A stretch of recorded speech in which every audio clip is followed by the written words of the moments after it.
Today we have the 2022 Citroen C4. This vehicle has done just over 10,000 miles. It has an automatic transmission and a fully electric motor. To the left of our steering wheel, we have cruise control and assist, as well as automatic headlights.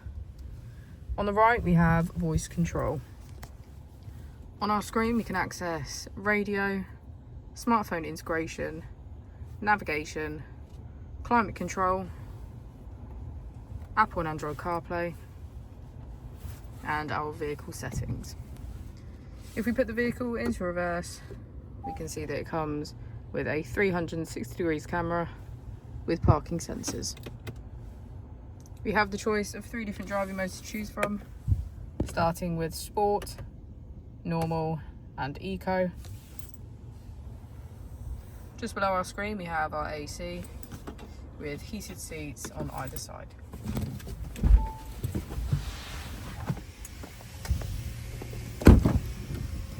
As we go into the back of the vehicle, we can see that it has a full leather black interior